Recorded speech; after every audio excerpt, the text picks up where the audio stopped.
can't buy. It resides between my eyes. Walked through the fire, came out better on the other side. See, life's like a beach if you find the sand. And right now, I feel like 100 grand. You are listening to Inspired Insider with your host, Dr. Jeremy Wise. Dr. Jeremy Wise here, founder of InspiredInsider.com, where I talk with inspirational entrepreneurs and leaders, founders you've heard of, some you've never heard of. I have Rich Goldstein. I'm going to introduce him in a second. He's one of the best people I know. Just a rock solid business mind, but also just one of the biggest givers I know. So if you don't know Rich Goldstein and his stuff, you need to check it out. And if you are lucky enough to get in his universe, you should be thankful, because he's just one of those people that's always giving to his relationships. So on Inspired Insider, I would check out some past interviews to check out. I always like to highlight a few. Rich, the funny thing is I had Oren Klaff on, who wrote Pitch Anything, Flip the Script, love it. I introduced a couple people who I thought people should check out. Just listen to the first 3 minutes. Oren actually rips into the people who I suggested they check out my episode for. And that's just his personality. He's a deal maker. I don't know. So just listen to the first 4 or 5 minutes and just tell me what you think of it. I don't know. I don't even want to give away anything else. Wait, this is 4 or 5 minutes of what now? The first 4 or 5 minutes of my Oren Klaff interview, where I'm not even going to give it away, but he rips into the people I say, hey, check out this one. Check out this past episode of Inspired Insider. He rips into what I said. Okay, cool. Yes. When I could take it, I have thick skin, but it's interesting. And this episode is brought to you by Rise 25. If you don't know it, just check it out. I feel like podcasting is the best thing that I've done for my relationships, to create a platform and give to those relationships, like Rich and other people. So I suggest any business, hands down, should have a podcast. And so you can check out more. Watch the video. John Corcoran and I started it. We banter like an old married couple in the video on the homepage, so you can listen to us do that. And today, as guest, I am super excited, Rich Goldstein, and he runs Goldstein Patent Law. They help people protect their ideas and products. They've advised and obtained patents for thousands and thousands of companies. Let me, Rich, actually bring up your site here. Thousands of companies, okay, over the past 25 years. So if you're a company, you have a software, you have a product, you have a design, you want to protect it, then go to goldsteinpatentlaw.com. They have some amazing free resources. He also has a podcast and he hosts Innovations and Breakthroughs. Okay. And Rich, I'm just going to pull that up right here. You have some amazing guests, like just Storm and Norm, if you like the bearded wonder here. You have James Thompson, Buy Box Experts. I don't know Carlos. I'm sure he's awesome. Yeah. But Josh Snow, Roland Frazier. I mean, some amazing people here. So check out his podcast. It's really good. And he has a lot of experience and deals with a breadth of different businesses. So Rich, thanks for joining me. Yeah, thank you. And thanks for the kind words and for the plug for my podcast. Totally. And by the way, I didn't even mention, he actually wrote the ABA Consumer Guide to Obtaining a Patent. He wrote for the American Bar Association. And he actually explains it in plain English. So I wanted to start off, Rich, where your journey a little bit, but I wanted to talk about, you are amazing at giving to relationships. And, we were talking before we hit record here about some amazing people in your life. And you talked about Zach Leonard of Gemba. So people could check that out. Kevin King, Eel Co., which is, I guess, eel.co. And he, I guess, has household names in Amsterdam. So maybe talk about, when you meet people, you form these friendships and relationships. Why don't you talk about Kevin King for a second? Like how you met him and you just continue to do stuff together. Yeah. So Kevin King, let's see. I met him at Prosper Show, actually. And another friend from a different mastermind who said, oh, have you met Kevin? You need to meet Kevin. So she brought me over to meet him, and I talked to him about what I do and about how people in e-commerce really have a lack of information about patents and trademarks, and how helpful it'd be for me to speak to his audience. And he had me on what he was doing back then was the Illuminati, the Illuminati mastermind. Yeah. And then from there, we've been friends and we've been to different events. We kind of shared table with bottle service at Las Vegas. We've hung out in Austin a number of times. He's a great guy. He's had me on his Freedom Ticket program, which so many people contact me after listening to me on his program. It's just really a great person. He's very giving also. That's kind of maybe part of, it's like-minded people kind of get together in that way, is that you have someone who, I think in general, good people find each other. Yeah. And so how do you follow up with people? So you also, part of making sure the relationships, sustains over time is following up and keeping in touch. When you meet someone, like you met him for the first time, we met for the first time, by the way, I think, we were introduced by Chad Rubin. So shout out to Chad Rubin and Scubana, Yes. because he's like, Jeremy, you need to meet Rich. He's just an amazing human being. What do you use? Another great connector. There's just I'll give us a sec. I'll make a second to that shout out, Chad Rubin. Chad actually is the one who invited me to Prosper Show. I met him at War Room. He was there speaking. We were at the airport coming back from Puerto Vallarta, where we actually got to talk for the first time. And he told me a Prosper Show was happening. And he said, come to the event. I'll introduce you to everyone I know. And he really did. He truly introduced me to dozens and dozens of people, including you, including James Thompson. So that's kind of how that thing tends to happen, is I think you meet connectors and they connect you with people. So how do you follow up with people? Like, take anyone, for example, you meet at a conference. The two main follow-up systems I have, or the two main connection systems I have, is just plain old Facebook, just making Facebook friends with someone. And then also I use an app that displays a barcode that lets them get my contact info and send me a message. There's this app that another good friend of mine, this guy Steve Esquetzis, he created, called Lazy Contact. Use that app, and then it's real easy. Lazy way to Contact. exchange info. That's great. Lazy Contact, yeah. So just kind of something that has you remember the connection. It's so easy to meet so many people, and then just, if you don't do anything about it, if you don't kind of make a Facebook friend connection, or even like Instagram or some other platform, or get their contact info, it's just rather unlikely that you'll even remember at some point in the future. Well, you get busy, right? So you use Facebook, you use Lazy Contact, you said? Lazy Contact. Lazy Yep. Contact. You also do something a little bit further. You send stuff out in the mail sometimes. I got your book. That's true. Well, okay, and that's a kind of like the follow through from the connection using Lazy Contact. Very often when I'm talking to someone and they're interested somewhat in what I do, patents. I don't know why they're interested, but they are. And Protect their ideas is why they're interested. But yeah, right. So I tell them, you know what? I'll send you a copy of my book, and so we exchange information, and then I get that contact info over to my assistant and send them a book. So yeah, that actually is. I wasn't really present to that in this moment, but that's a major follow-up system of mine. Is when I meet people, I get their information, I send them a book. yeah. There's something about getting something physical and tangible, and it also lends itself to this authority and credibility if I get a book from you. Yeah, I would say so. That was one of the reasons I was really honored to be asked to write this book for the American Bar Association, is because there is instant credibility with that. Like, people say, oh, he's the guy who wrote the book on patents. So, Yep. Anything else you do, or any software or systems you use just for follow-up in general?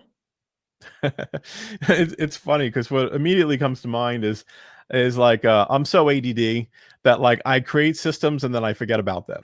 So they're not very good. That's kind of what you're supposed to do, as long as they're running. No, I forget that I even. I gotcha. Like, I'll start a list and then I forget that I started a list. But yeah, in terms of systems that I'm currently using, I just have to say I don't remember. One thing also, besides the giving and connection follow-up aspect, that I totally respect, is you are a constant learner, and you always look to go to conferences and join organizations of other like-minded people. Talk about some maybe colleagues or mentors that you look at for business advice, or they look at you for business advice. What kind of groups are you a part of? Well, I'm in War Room, which is a great mastermind. I mean, there's so many people in there that I interface with and look to for advice. I mean, there's Jan Tam is a very good friend of mine. The guy I mentioned, Steve Esk, he's in Australia also. Someone I look to for advice like that. Sal Buscemi, someone I have a lot of respect for. Jim Dew, and I mean, just really so many others, like just in that group alone. And then Genius Network too, and in Genius Network too, Jim Dew, Joe Polish, of course, and lots of other folks. What have you learned from Joe Polish? He's a master he is the ultimate connector. Yeah.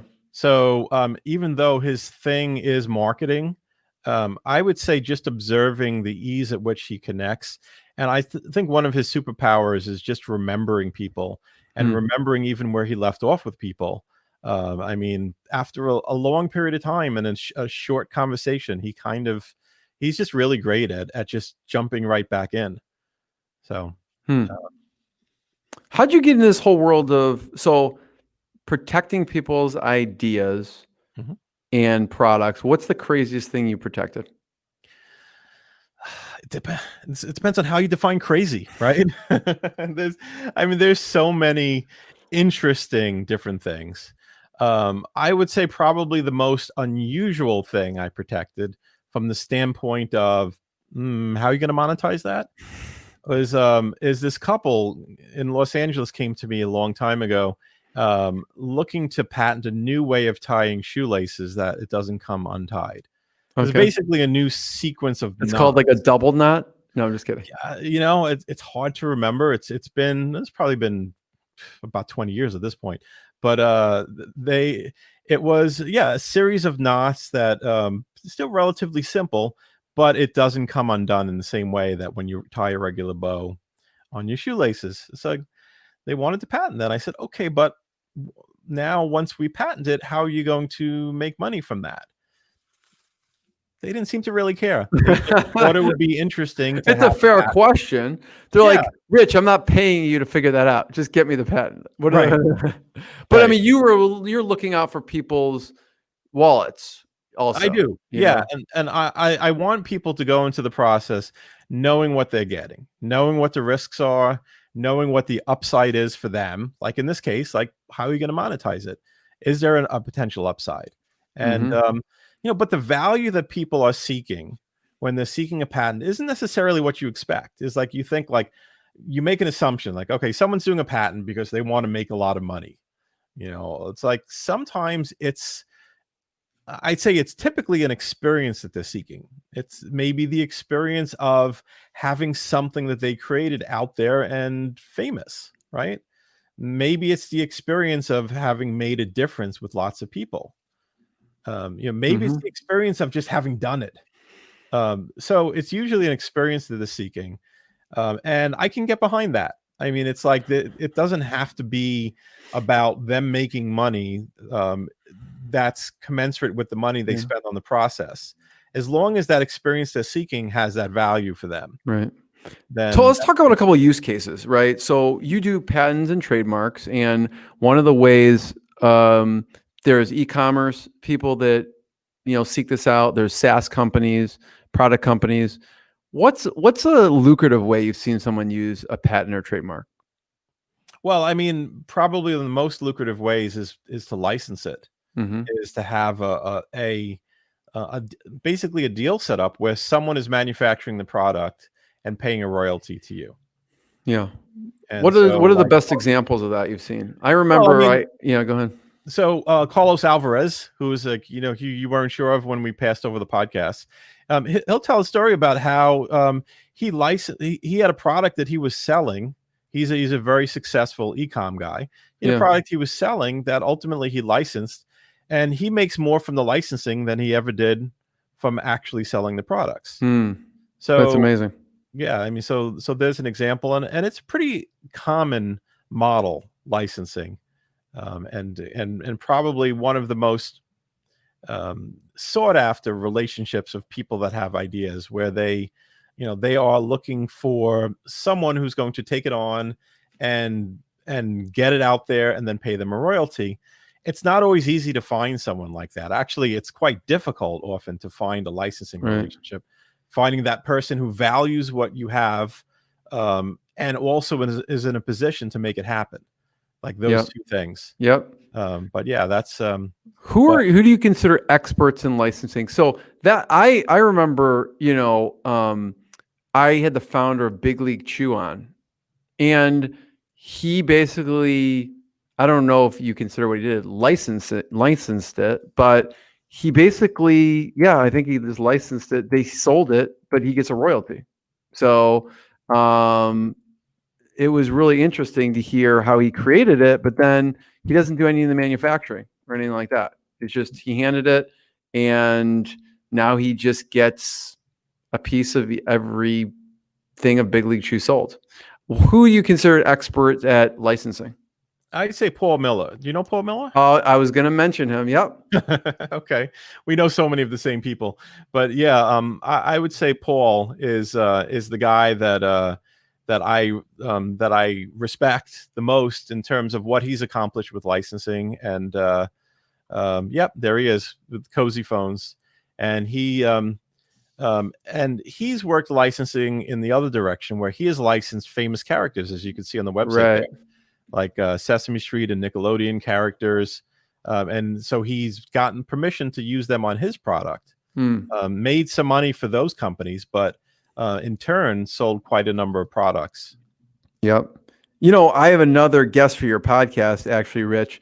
I have someone coming on tonight. He's a friend. His name is Steve Rosen. He has the company Create On, and basically he helps put together licensing deals for companies. So he works with Magnetiles. I don't know if anyone has kids at Magnetiles, and he connects Magnetiles to, let's say, Sesame Street, and creates specialized Sesame Street Magnetiles. And other, they got him into Target and large big box stores in addition to online. So he'd be a good person for your podcast, but also has done licensing at a large scale. Yeah, I'd love to have him on. I mean, I think there's a lot that he could share with my audience about innovation, about how he's helped people make those connections. So best ways, lucrative ways. So that's one way people have used licensing, patents, trademarks for licensing purposes. What are other lucrative ways people can use trademarks or patents?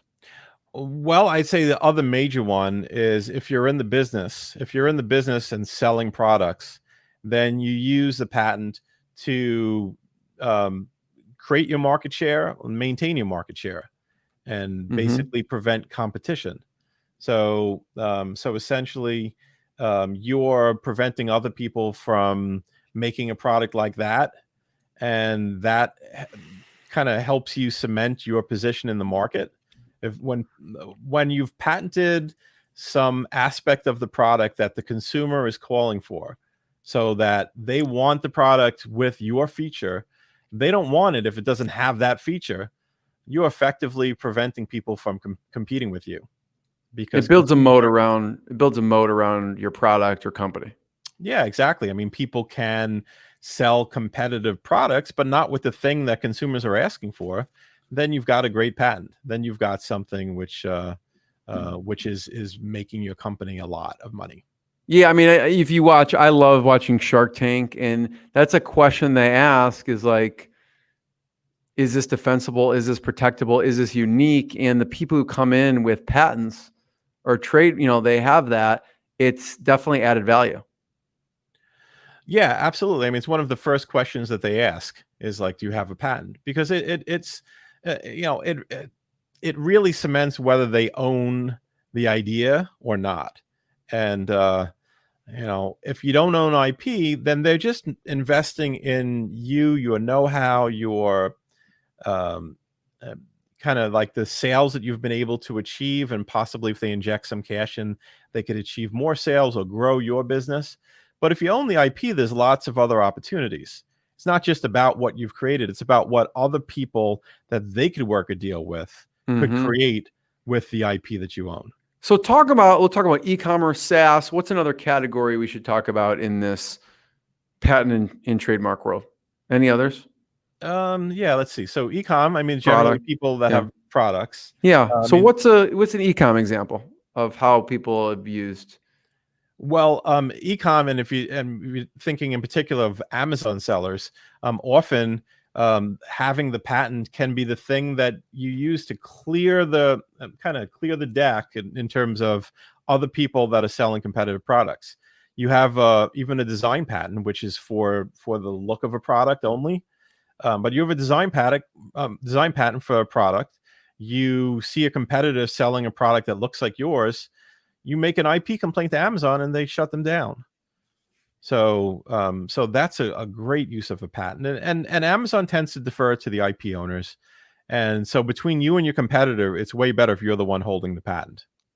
Yeah. And you've helped a lot of Amazon sellers from the patent. And then what about from a trademark standpoint? Yeah, and trademarks as well. I mean, trademarks are a no-brainer. It's like if you have any branding, you should protect it with a trademark. Because that reminds me, I need to hire you for something, by the way. I'm also a client of Rich's, but yeah. Okay. My pleasure. Whatever you need. But but Amazon almost demands that for your brand right now. You know, they want you to submit official trademark. Yeah, if you want to be in brand registry, then you need to have a registered trademark. A few years back, you could have gotten into the program without a registered trademark, but now it's 100% that you need a registered trademark to do it. Yep. And we talked about some of the licensing aspects of getting the patent. What about SaaS companies? I'm thinking SaaS. What do I need? What do I need a patent or trademark for? Well, if you're a SaaS company, so you've got some type of software platform online and you're selling memberships or things of that nature, not all SaaS companies need patents for sure, but sometimes you have a unique set of features. You've got something that your software does that none of your competitors are doing. It pays to protect it with a patent. So, if you have something that really makes your software unique, that's a way to leverage that so that you don't have a lot of or a bunch of Me Too's coming along and doing the same thing that you're doing. But of course, with SaaS companies, branding is critical as well. Like you go to Zoom or StreamYard or any of these platforms, is that name that people are looking for, and so you need to establish your rights in that brand recognition. So, Rich, when people get started into law, there's a million different avenues you can take. So, what made you decide to choose this? And was it always this, or did you have something in the beginning that you were doing that was different? Right. Well, it was always this as long as it was law, because really what it was is that I started with engineering. I studied electrical engineering, and I realized in the course of that being an electrical engineer wasn't quite for me. Just kind sounds terrible. Well, working on the same project day in and day it's out. just hard. Electrical engineering. Yeah. It's just what? It's just hard. Yeah. I had all the, when I had the physics, calculus-based physics class, my background was biochemistry. I had a lot of engineers, and I was like, wow, like your curriculum is tough. Yeah, well, I still, it's not like I got to escape it. I still finished. I got a degree in electrical engineering, and then I went to law school. But really, it was during that process that I said I need to do something a little bit more. I wasn't keen on being an engineer as an occupation.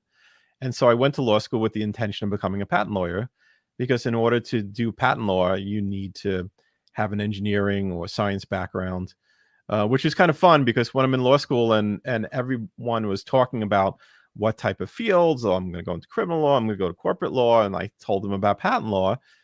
Some of them say, like, that sounds really interesting. Maybe I'll go into that. And I'll ask them, so, well, what did you study undergrad? And they'll say political science. It's like, well, too late. So by the time a lot of people learn about this field, say in law school, it's already too late because they don't have the technical background you need to go into it. You mentioned tying shoes as an interesting use case. What are Yeah. some other interesting cases that you've seen throughout your career? Okay. So a good friend of mine now, I mean, it's because we've been friends for 20 years now since we started working together. He's invented from California. He runs a bus upholstery company. He basically has like transit authorities hire him to reupholster 700 buses, let's say. And so that's what he does. And he discovered some time ago that there was a major problem in transit authorities where they have a cushioned seat that they want to provide a comfortable ride for their customers, but then late at night someone takes a knife out and they knife the seat. They It's rip terrible. the cushion open. Yeah, I've been on those buses, like the front of it's been slashed, you know what I mean? And someone just vandalized it. exactly. And so then it's a toss up between giving someone or giving your customers a hard plastic seat that's really uncomfortable and giving them something that's more comfortable to ride in but could easily get vandalized. And so what my client came up with was a seat insert that was really the best of both worlds, which it provided a cushioning, but it was still vandalism proof. And he had a very clever way of doing that. And we got a patent on it. And it's been the thing that's got him contracts for more than a decade. So they all use him because of this particular innovation that he's patented. So, I can see that being a use case for stadium seating and other things too. Does he use it for anything else, or is it just for kind of bus? that's interesting. I mean, I don't know that he's used it outside of the bus business. That's the business he's in that he's done very well in. So what else? I like hearing the cool ideas people have, what they've patented. Let's see. I mean, and it's funny that I'm like a senile person. Like when you're senile, like you remember things from when you were a kid better than you remember what just happened. So like the stories that come up Like to me 30 years ago, ones, I remember all those, but last week, right, not so much. Exactly. So like, I have another client who had a hairband, like for tying up your hair and having it look like natural hair. But there was a problem in that if you any of the synthetic hair fibers, like things that actually look like hair, are not elastic. So you couldn't stretch it around the ponytail. So what she came up with was a set of hair fibers joined with an elastic part end to end into a circle. So then the elastic part stretched and then the hair part didn't. But, when I make my ponytails, I can't relate to this. I normally do it is, you make one just like the way you rubber band something, right? Is you put it around once and then you double it up and wrap it around, then you double it up and wrap it around. So she realized that she could do this and still wrap the hair part all the way around the elastic part to hide it. So it just looked like your hair tying up your hair. And we managed to get a broad patent on it that she then got the product into thousands of stores nationwide. And she had a major hair supply company knock the product off.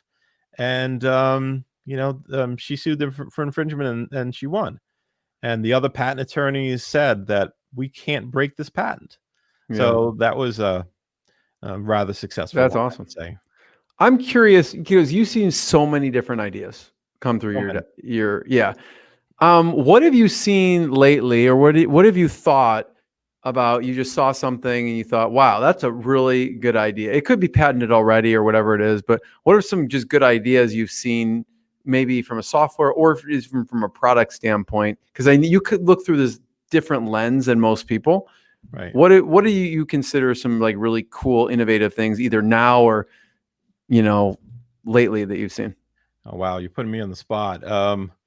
Yeah, I Anything technology wise or product wise. um yeah, I mean, I think a lot of these streaming platforms is pretty innovative. The one I'm using now, Ecamm, I'm actually really impressed with what they've done Yeah. with that. And it's kind of funny, like where Canon, Canon makes DSLR cameras.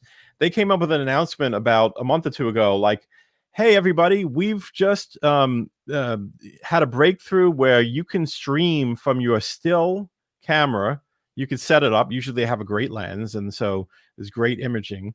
They said you could stream from this group of Canon cameras to your IBM PC and use it as a webcam. Well, that's great, but that left out Mac users, right?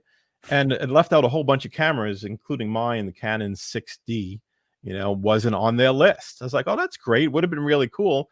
I could go buy a new $2,000 camera and be on it. But Ecamm, they figured out how to do it. And so now I could stream my 5-6 year old Canon camera with gorgeous imagery, and in a way that this major company, Canon, wasn't able to. So Yep. You can see Glenn, I interviewed them a long time ago. Glenn and Ken, they're twins. I think they're geniuses, Rich, really. I mean, what they do. But they, from a young age, created just some amazing software. He sold the first app, a Palm OS app for astronomers. Wow. To calculate the position of stars. So if that doesn't signify genius, I don't know what does. No, but you know what fascinates me about that too? Yeah. Is that I wonder though, like when you're selling a Palm OS app, yeah, when do you realize that the jig is up? That people are not going to be using Palm next year? You know what I mean? Like when do you go to the next platform? Yeah, people that are making BlackBerry accessories. Like when did they realize, like, okay, it's time to pivot to something else? Yeah. And apparently they're entrepreneurs. They've had successful businesses. So they know that. That's what I would want to ask them is like, when did you know that, hey, it's been great with Palm, but it's not going to be around next year. So like, let's not invest anymore in this. Yeah. Well, I mean, it seems like they learned their lesson, if it is a lesson, because, you see their tagline, "We make your Mac life better." They probably don't know, they don't see Apple, everything may have its shelf life, but Apple's going strong. So they build everything on the Mac right now, or not everything, but at least the ones, a bunch of these are built on the Mac. Yeah. Yeah, that's a good point. Rich, first of all, I have one last question to ask you. Before I do, I want to point people towards your site and your podcast. You can go to, goldsteinpatentlaw.com and check out more. You can go to their podcast tab and listen to, or if you're on iTunes, Innovations and Breakthroughs, check it out. I always ask, since it's Inspired Insider, what's been maybe a low moment that you had to push through, and what's been a very proud moment? All right. Well, I'm a business owner, and I have employees, so I'd have to say making payroll. I've been in business now for just 26 years, and so there have been times when making payroll was really damn tough. So I would say that sticks out as a low moment that's occurred, many times over that period. Something I'm particularly proud of is, I would say, the book is being asked to write the book and putting that out, and then the reviews I received and the people that have told me that they learned so much from it. I'm just going to tag on with another thing too, is videos. I made 6 videos 9 years ago, and I did them in a studio, but it was hot that day and I was sweaty and I had a big pimple on my forehead. And my suit didn't fit too well. It was bunching up and stuff. But nevertheless, those videos, like, people over and over again have told me how much that they've learned from me, whether they worked with me or not. They learned about the process. It kept them from wasting money. It had them feel confident in going into the patent process. So I guess I'm particularly proud of those two things, the book and the videos, because of the way in which it's made a difference for people. So, Rich, where should we point people towards? We have Goldstein Patent Law. You have a lot of resources. What part of the site should they check out? I mean, obviously, you have questions. You could email you and contact you through the website. Where should they start on your website? Well, yeah, I'd say you go to the videos, which is that you could navigate to it, or you can go to goldsteinpatentlaw.com/videos. So, so that's that's probably one of the best places to learn about the process. Nice. And in general, there's a lot of resources on there. There's a lot of information to help you prevent you from just making the wrong decision and going in the wrong direction with this. I mean, but ultimately, if you have an idea that you believe in and you feel that it's something that might have legs, then, I mean, we've got a process for that. It's called a patent evaluation, where we kind of find out from you what you're trying to do. We do some research to see what other people have done, and then we figure out whether it's possible to protect it and what the options would be. Yeah. So ultimately, that's kind of what you want to do. If you want, you could talk to my team and find out about those options. But that's it. And then again, lots of free resources there. Watch the videos, learn about the process. So where can people just do a broad search? And this gets people in trouble because, like, I'm looking at this part of your site, why free online patent research could end up costing you thousands. Where is someone just to get a general sense of, is this even possible to trademark or patent? What should people look at? What sites? Well, with regard to patenting, you can go to Google Patents, which is patents, patents.google.com. So Google has a search engine for patents. And one of the cool things about it, and this is the best use of it, is if you do some searching, you just type in a query like you do any other Google search, and then up pop a bunch of patents. So if you do that and you find out that, hey, there's already patents for the same idea, then that's probably time well spent, because you find out, hey, I shouldn't bother with this, and you didn't spend any money, and so now you've learned easily not to bother with this idea and to move on to something else. But if you search and you search and you search and you still don't find anything like your idea, that's where people waste money, is by then thinking, okay, well, it's not out there. Let me invest heavily into it. Let me do a patent application. Let me build a prototype. Let me get the product on the market. Very often, people search to the best of their ability. But if we do a professional search, we still find it. So they search to the best of their ability. They think it doesn't exist based on their search, but then we do a search and we find it. Yeah. It's just, it would be complicated to go into, but basically that's a good starting point. Search. Yeah. Patents.google.com, any other online resources, just to get a general sense if they have a shot. Yeah, and if it's a trademark, then go to the USPTO, or the United States Patent and Trademark Office, to search trademarks. That's the best place. So you go to uspto.gov, and that's how you can look up other trademarks and find other things that are similar. You're not always going to know what you're looking at in terms of like what it means when you find other things like it, but that's a great place to start. Cool. Check out goldsteinpatentlaw.com, the podcast. Rich, always a pleasure. Thank you so much, Jeremy. I really appreciate it. Oh, and thank you for getting me into podcasting. Like, most of all, like when you mentioned at the beginning of the show of how like strongly and passionately you feel about podcasting being great for people to connect with others. You pushed me, and I really appreciate that you did. I mean, it's been awesome. So thank you for that. You're very welcome. The best thing I've ever done. Me too. For my relationships. I won't say that about my wife, but in general. Okay. Okay. I'll qualify it like that too. Okay. Thanks, Rich. Okay. What I got, you can't buy. It resides between my eyes. Walked through the fire, came out better on the other side. See, life's like a beach if you find the